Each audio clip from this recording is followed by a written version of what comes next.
मेरे प्यारे दोस्तों, विभव 24 स्टडी चैनल पर आप सभी का स्वागत है। भारत माता की जय।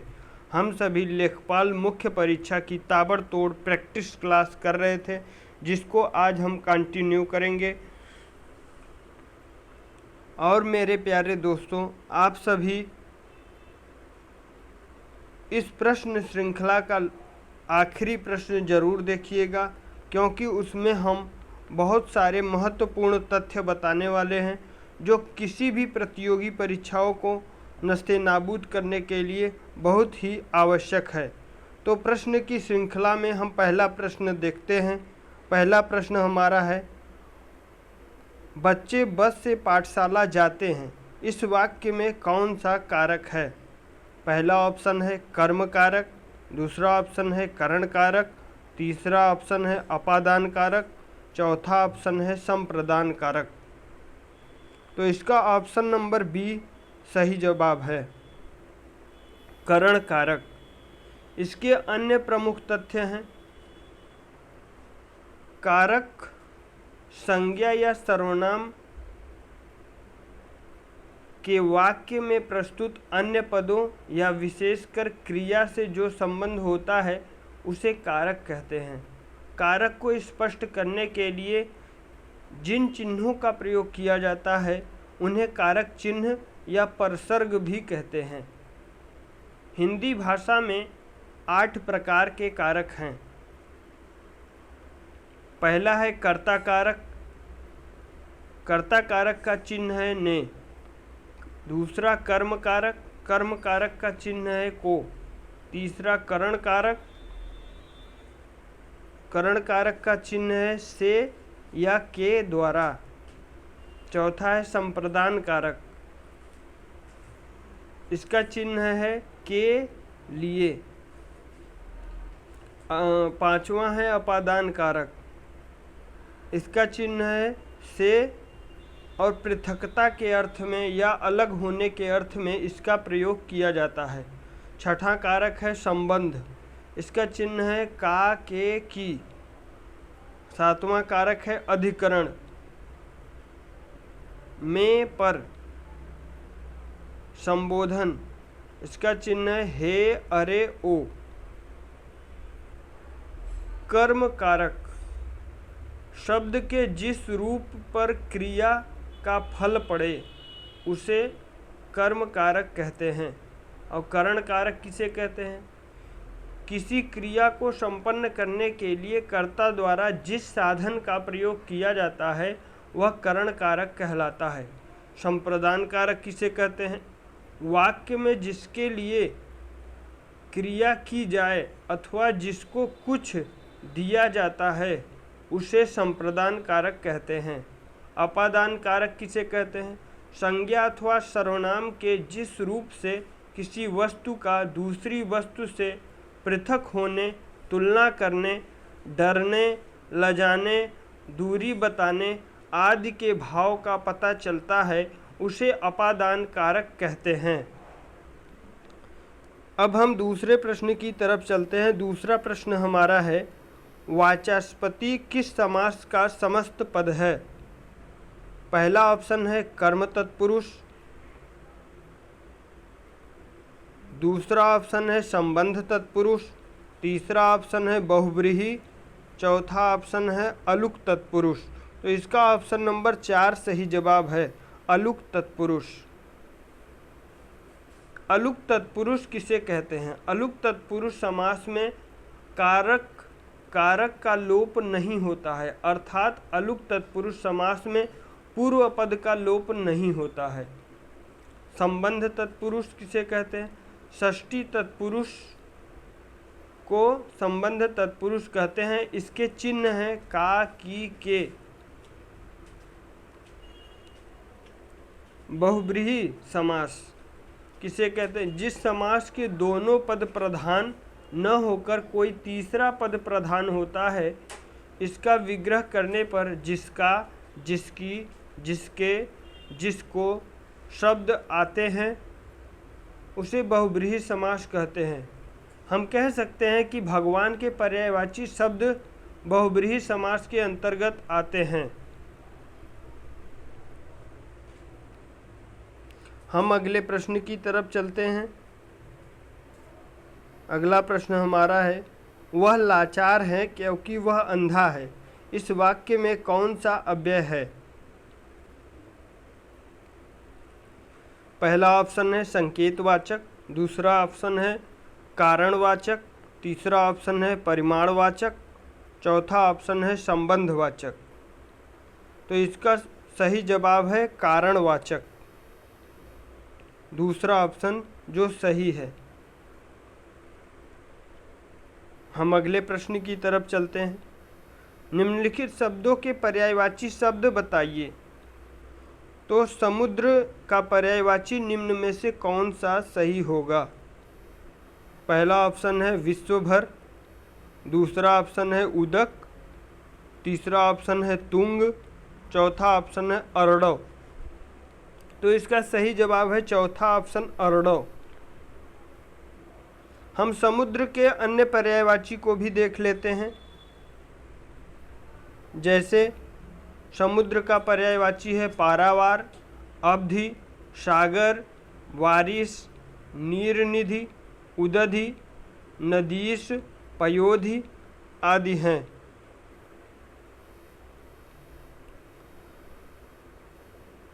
और इसमें अन्य शब्द भी हैं, उसके भी पर्यायवाची हम देख लेते हैं। जैसे उदक का पर्यायवाची पानी, सलिल, पय, मेघपुष्प, जल, वारी, नीर, तोय, अम्बु है। दूसरा शब्द है विश्वभर, विश्वंभर। विश्वंभर का भी हम पर्यायवाची देख लेते हैं। विश्वंभर का पर्यायवाची विष्णु, माधव, केशव, गोविंद, चतुर्भुज, उपेंद्र, दामोदर, पीताम्बर,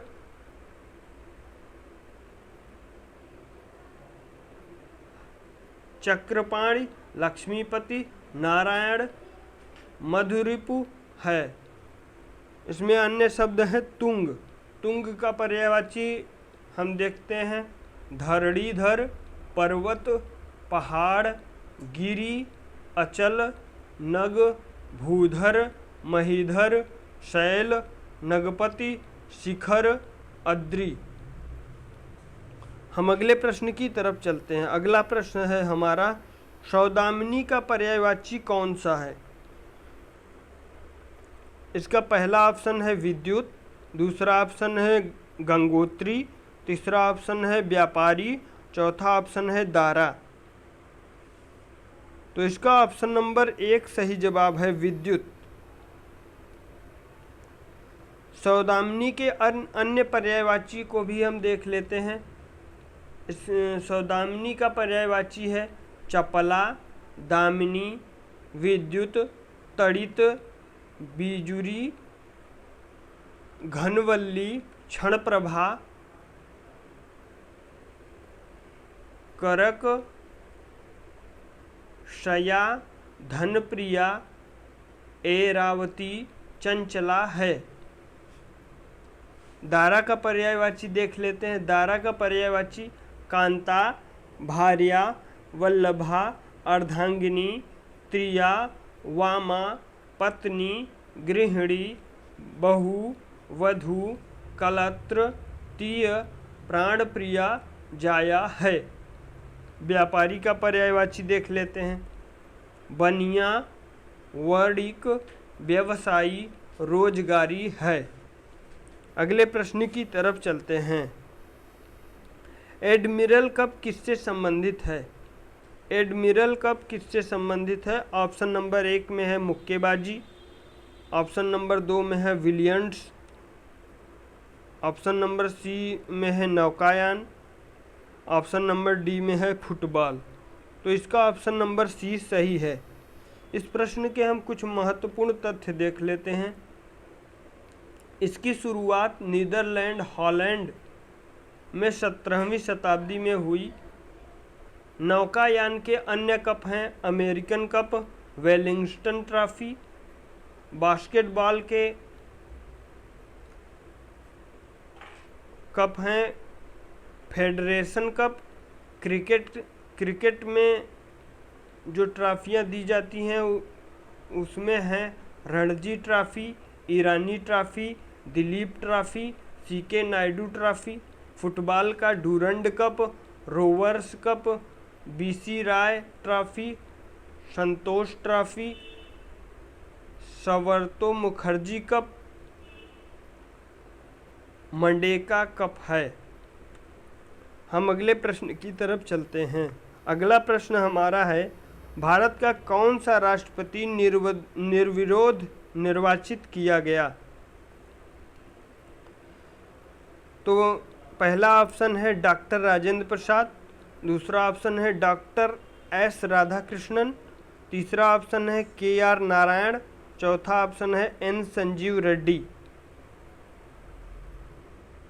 तो इसका हमारा ऑप्शन नंबर डी सही है। नीलम संजीव रेड्डी ऐसे व्यक्ति, ऐसे राष्ट्रपति हैं जो निर्विरोध निर्वाचित किए गए। वे आंध्र प्रदेश के प्रथम CM भी रहे थे। भारत के छठे राष्ट्रपति थे जिनका कार्यकाल 25 जुलाई 1977 से 25 जुलाई 1982 तक रहा।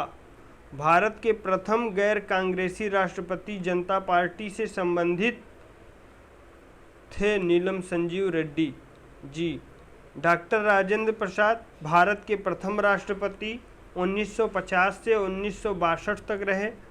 डॉक्टर सर्वपल्ली राधाकृष्णन भारत के प्रथम उपराष्ट्रपति थे। और राष्ट्रपति से संबंधित कुछ महत्वपूर्ण तथ्य को हम सभी जान लेते हैं। राष्ट्रपति की योग्यता, राष्ट्रपति में योग्यता होनी चाहिए वह भारत का नागरिक हो, 25 वर्ष की आयु पूरी कर चुका हो, लोकसभा का सदस्य बनने की योग्यता रखता हो। राष्ट्रपति का निर्वाचन अप्रत्यक्ष रूप से होता है। आनुपातिक प्रतिनिधि एकल संक्रमणी मत पद्धति के द्वारा होता है।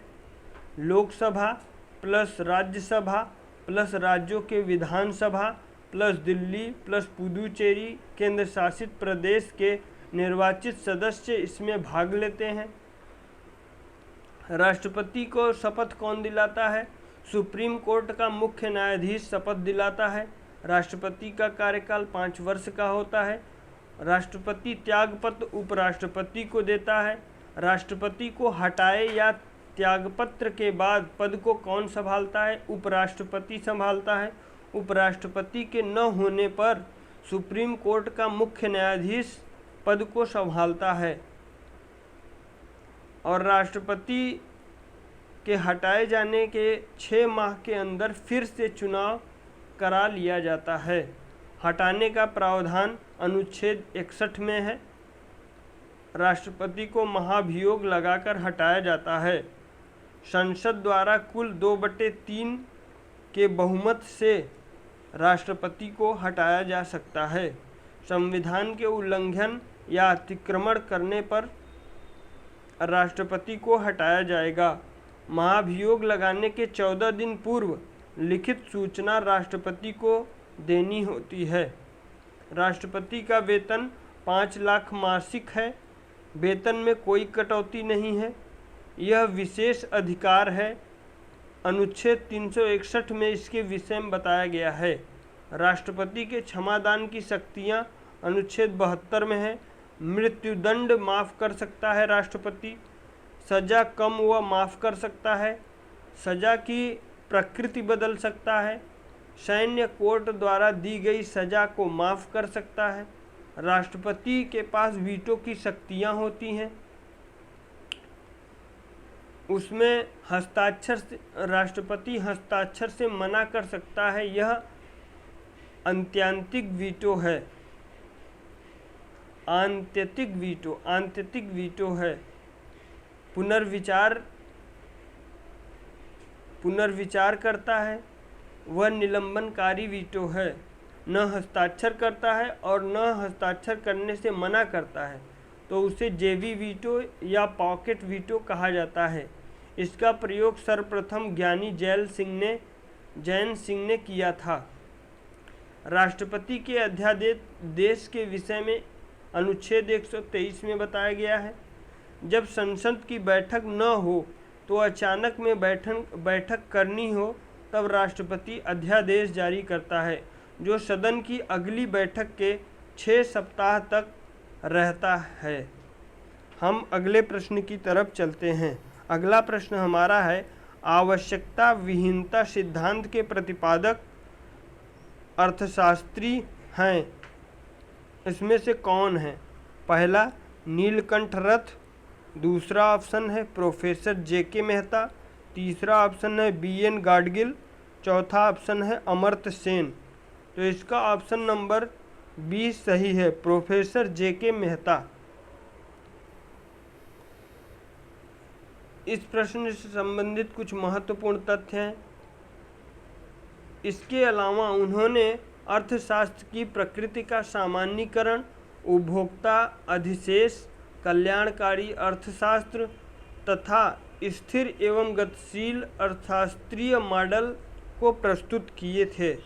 अमर्त्य सेन ने कल्याणकारी अर्थशास्त्र के अंतर्गत क्षमता उपागम का सिद्धांत दिया, जिसके लिए उन्हें नोबेल पुरस्कार से सम्मानित किया गया था। अगले प्रश्न की तरफ चलते हैं। सूर्य का दीप्तमान आमुख जिसे हम देखते हैं कहलाता है समताप मंडल, दूसरा ऑप्शन है प्रकाश मंडल, तीसरा ऑप्शन है वातावरण मंडल, चौथा ऑप्शन है स्थल मंडल। तो इसका ऑप्शन नंबर 20 सही जवाब है, प्रकाश मंडल।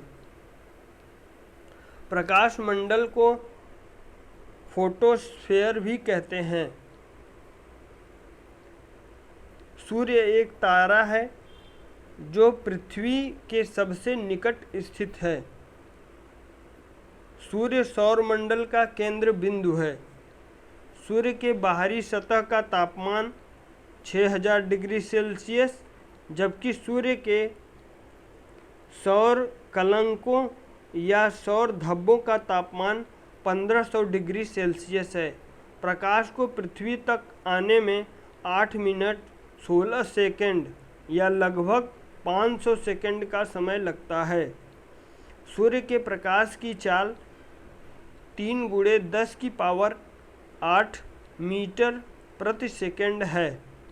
सूर्य में 71% हाइड्रोजन, 26.5% हीलियम तथा 1.5% कार्बन तथा शेष अन्य तत्व पाए जाते हैं। सूर्य में ऊर्जा का स्रोत हाइड्रोजन जन अणुओं का नाभिकीय संलयन क्रिया के द्वारा हीलियम में बदलना है। सूर्य पूर्व से पश्चिम अपने अक्ष पर परिभ्रमण करता है। पृथ्वी से सूर्य की औसत दूरी 14.98 करोड़ किलोमीटर है। सूर्य ग्रहण के दौरान सूर्य का जो बाह्यतम भाग दिखाया जाता है उसे कोरोना कहा जाता है। अब हम अगले प्रश्न की तरफ चलते हैं। अगला प्रश्न हमारा है, नर्मदा के अतिरिक्त कौन सी दूसरी नदी अमरकंटक से निकलती है? पहला ऑप्शन है बेतवा, दूसरा ऑप्शन है ताप्ती, तीसरा ऑप्शन है महानदी, चौथा ऑप्शन है सोम। तो इसका ऑप्शन नंबर डी सही जवाब है, सोम नदी। अमरकंटक मध्य प्रदेश में मैकाल की पहाड़ी में स्थित है, जहाँ से नर्मदा के अतिरिक्त सोन नदी भी निकलती है। नर्मदा नदी डेल्टा नहीं बनाती है। नर्मदा नदी खंभात की खाड़ी में गिरती है। सोन गंगा की एक सहायक नदी है। भारत का प्राचीनतम ऐतिहासिक शहर पाटलिपुत्र गंगा एवं सोन नदी के किनारे अवस्थित है। ताप्ती नदी मध्य प्रदेश के बैतूल जिले से तथा महानदी सिहावा पहाड़ी से निकलती है। यह ताप्ती डेल्टा नहीं बनाती है। सोन नदी की कुल लंबाई 480 किलोमीटर है। नर्मदा नदी की कुल लंबाई 1312 किलोमीटर है। हम अगले प्रश्न की तरफ चलते हैं। हमारा अगला प्रश्न है, और सभी कुछ प्रतीक्षा कर सकता है किंतु कृषि नहीं, यह उद्गार किसका है? पहला है सिकंदर बख्त का, दूसरा ऑप्शन है जगजीवन राम का, तीसरा ऑप्शन है लाल बहादुर शास्त्री का, चौथा ऑप्शन है पंडित जवाहरलाल नेहरू का। तो यहाँ पर चौथा ऑप्शन सही जवाब है, पंडित जवाहरलाल नेहरू का। तो इसके संबंधित कुछ तथ्य हैं। स्वतंत्रता के बाद पंचवर्षीय योजना 1951 से 56 हेराल्ड डोमर मॉडल पर आधारित थी।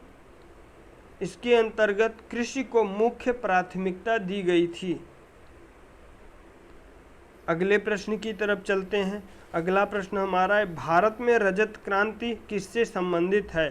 पहला ऑप्शन है चांदी के उत्खनन से, दूसरा ऑप्शन है अंडा और चिकन उत्पादन से, तीसरा ऑप्शन है कपास या कपास के उत्पादन से, चौथा ऑप्शन है स्वच्छ पेयजल का बोतलीकरण करने से। तो इसका सही जवाब है बी, अंडा और चिकन के उत्पादन से।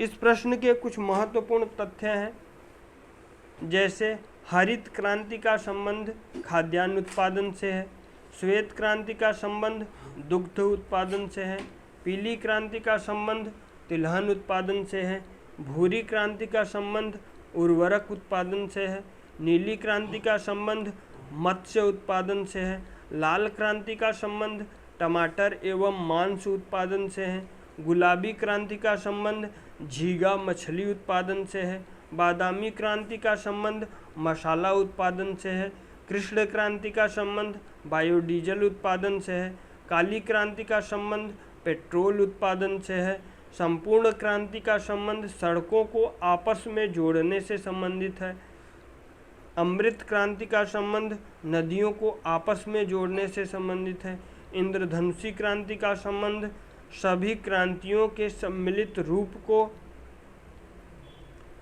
इंद्रधनुषी क्रांति कहते हैं, स्वर्ण क्रांति उर्वरक उत्पादन से संबंधित है। हम अगले प्रश्न की तरफ चलते हैं। अगला प्रश्न हमारा है, केसर के लिए पौधे का कौन सा भाग उपयोग में लाया जाता है? पहला ऑप्शन है पंखुड़ी, दूसरा ऑप्शन है वर्तिकाग्र, तीसरा ऑप्शन है पत्ती, चौथा ऑप्शन है बाहादल। तो इसका ऑप्शन नंबर 20 सही जवाब है, वर्तिकाग्र। केसर एक सुगंधित पौधा है। भारत में सर्वाधिक केसर का उत्पादन जम्मू एवं कश्मीर विशेषकर पंपोर में होता है। इसका उपयोग भोज्य पदार्थ को सुनहरा रंग देने हेतु किया जाता है। केसर में पिक्रोकोकिन एवं सेफ्रानॉल पाया जाता है। हम अगले प्रश्न की तरफ चलते हैं। अगला प्रश्न हमारा है, महाजनी प्रथा का सर्वप्रथम उल्लेख निम्नलिखित में से किस प्राचीन ग्रंथ में हुआ है? तो इसका पहला ऑप्शन है शतपथ ब्राह्मण में, दूसरा ऑप्शन है उपनिषद में, तीसरा ऑप्शन है रामायण में, चौथा ऑप्शन है महाभारत में। तो इसका ऑप्शन नंबर 1 सही जवाब है, शतपथ ब्राह्मण में। शतपथ ब्राह्मण उत्तर वैदिक कालीन एक प्रमुख ग्रंथ है। याज्ञवल्क ऋषि को शतपथ ब्राह्मण का रचनाकार माना जाता है। शतपथ ब्राह्मण कृष्ण यजुर्वेद का भाग है। महाजनी प्रथा के अंतर्गत ऊंचे ब्याज दर पर महाजनों द्वारा किसानों एवं गरीबों को ऋण दिया जाता था। हम अगले प्रश्न की तरफ चलते हैं। अगला प्रश्न हमारा है,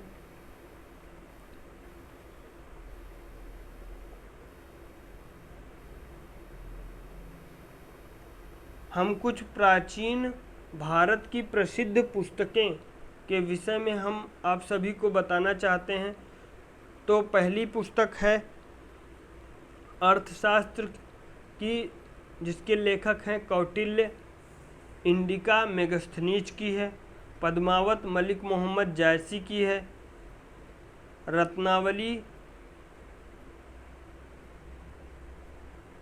रत्नावली नागानंद हर्ष की है।